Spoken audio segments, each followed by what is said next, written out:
All these are the beginning of sorrows, giving all praises to Yahawah, bahasham, Yahawashi, bahasham, racha, kudash.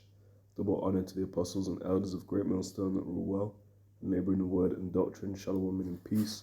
May that be into the elect of the nation of Israel. Now the title is taken from Matthew the 24th chapter, the 8th verse, which reads, all these are the beginning of sorrows. Alright, so are we there yet? Right, we're here, but we're not here. We're at the end, but not the end, even the end. Okay, because this is from what? When the disciples came up to Yahawashi and asked him, how do we know when the end of the world is? So we'll read from that. Matthew 24:3. And as he sat upon the Mount of Olives, the disciples came unto him privately, saying, tell us, when shall these things be? And what shall be the sign of thy coming and of the end of the world? Right, the end of the world, what's this word for world? The word is ion or eon. Strong's G 165. Ion. Ion. I don't know what one is stretched out.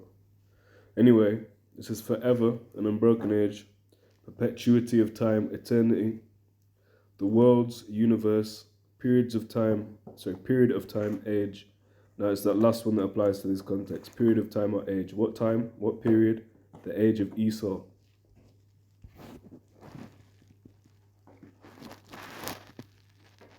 This is the book of 2nd Ezra, chapter 6 and verse 9. It says, for Esau is the end of the world, and Jacob is the beginning of it that followeth. Right? So the end of this ion, is this man. He is the end. That's how you know when this rulership's coming to the end, the times of the Gentiles being fulfilled, pursuant to Luke, what's that, 21 and 24, I think, or 21 and 14. It tells you about how the Gentiles must first trod down the land until the time of the Gentiles be fulfilled. Well, this is it. This is how we know when the time is done. His time is up.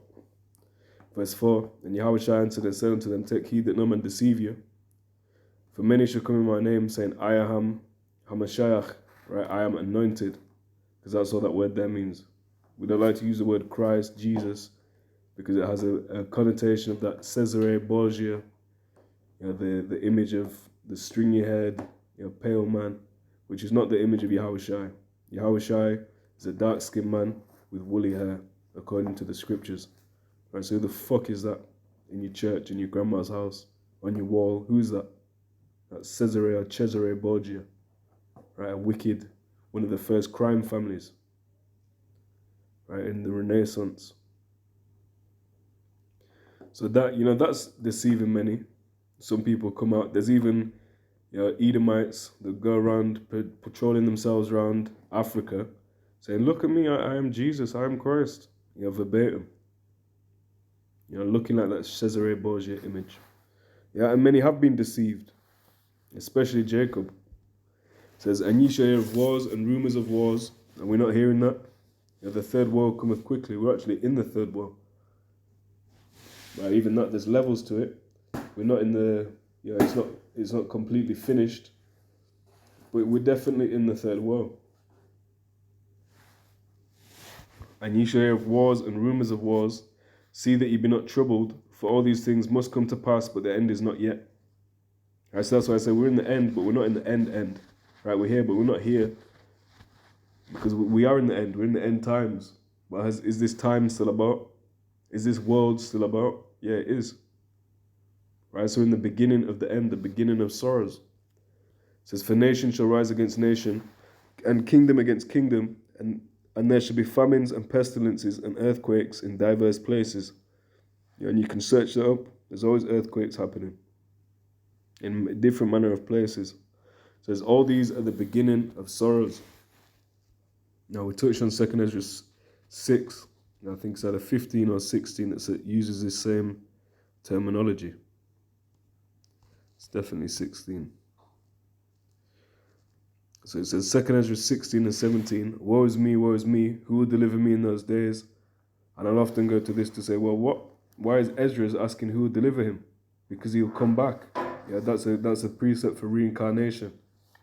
again in flesh. That's all that means. It doesn't mean you're a Hindu.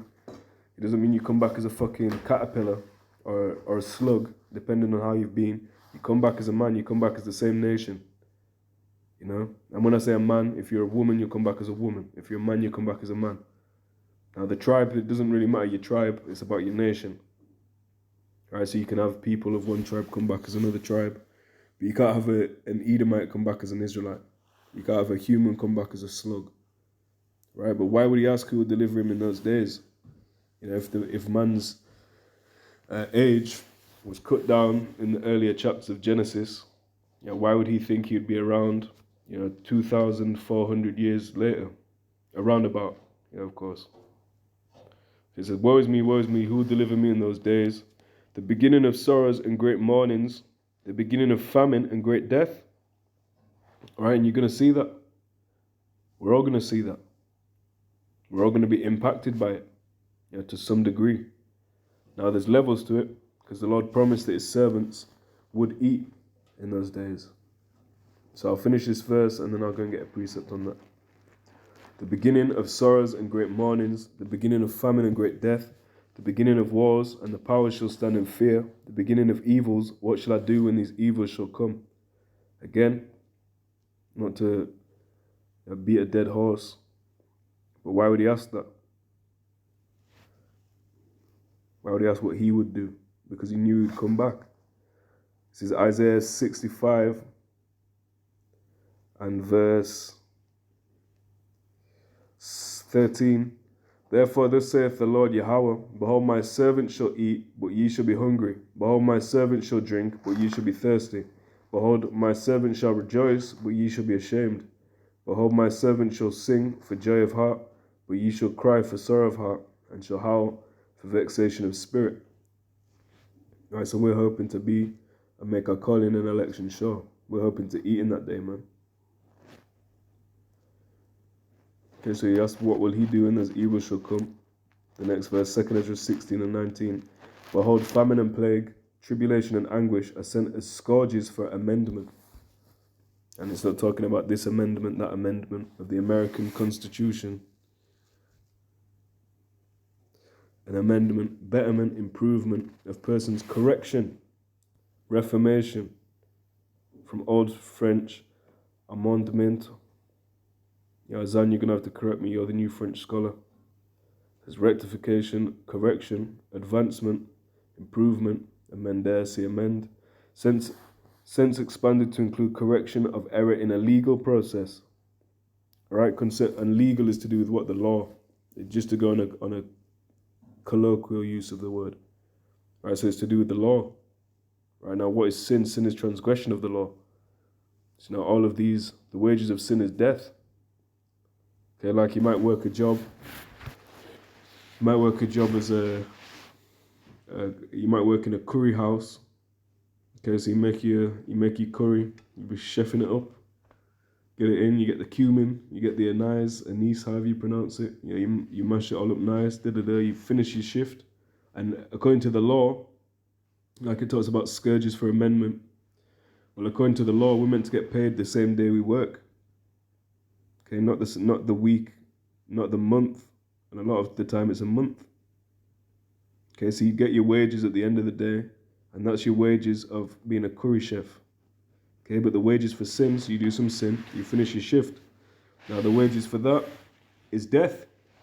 Now in the same manner that our wages tarry on this side, from these other jobs, the Lord set it up that the judgment for certain sin would tarry. Though it tarry, it will not tarry. This is Ecclesiastes 8 and 11, because sentence against an evil work is not executed speedily. Therefore the heart of the sons of men is fully set in them to do evil. Right, so that's why you see so much wickedness in the earth, because judgment is slacked. But it's all for the Lord's purpose, man. This is 2 Ezra 16 and 19. Behold, famine and plague, tribulation and anguish are sent as scourges for amendment. But for all these things, they shall not turn from their wickedness, nor be always mindful of the scourges.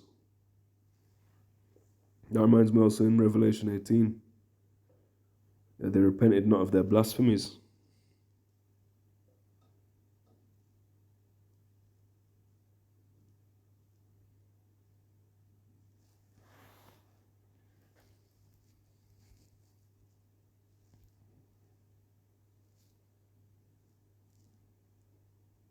Revelation 16. This is Revelation 16 and 8. And the fourth angel poured out his vial upon the sun, and power was given unto him to scorch men with fire. And there's going to be a lot of fire. Read Isaiah 66 and verses 15 and 16. It talks about how the Lord is coming back with his chariots and flames of fire to rebuke, right? To bring what? Scourges for amendment. So you're going to have fire from chariots, you're going to have fire from nukes, you're going to have a lot of fire. It says verse 9, and men were scorched with great heat and blasphemed the name of the Most High, which hath power over these plagues, and they repented not to give him glory. That's not what I'm looking for though.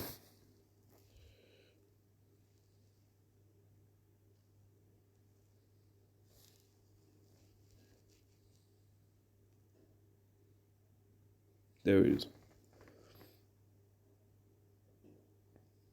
So verse 10, and the fifth angel poured out his vial upon the seat of the beast. Right, and whose beast? What beast? There's beasts. There's a beast in Revelation 13 and 1. There's a beast in Revelation 13 and 11. What beast is this? You've got Christians, you got even Jake, Israelites, talking about what the MOTB is, but they don't even know what the B is.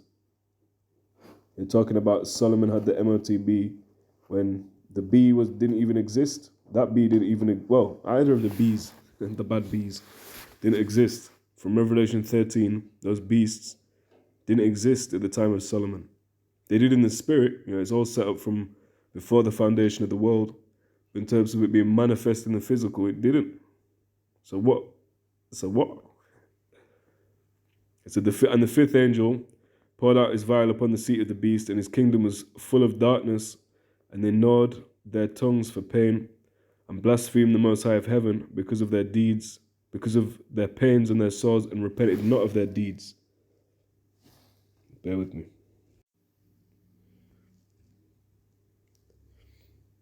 Right, so we just read Revelation 16 and 11, and blasphemed the Most High of heaven because of their pains and their sores, and repented not of their deeds. Right, so these people are so proud that even in the midst of judgment, they're not going to repent. But we're in the beginning of this, so we need to get right. This is Isaiah 55 and verse 6. It says, seek ye Yahawah while he may be found, call ye upon him while he is near. Let the wicked forsake his way, and the unrighteous man his thoughts. And let him return unto Yahawah, and he will have mercy upon him, and to our power, for he will abundantly pardon. Okay, so I'll leave it there. We're in the beginning, man. We're in the beginning of all these things. So I'll sandwich it. We'll close out how we started. It says Matthew 24 and 8. All these are the beginning of sorrows. Giving all praise to Yahawah, bahasham, Yahawashi, bahasham, Racha Kudash. Shalom.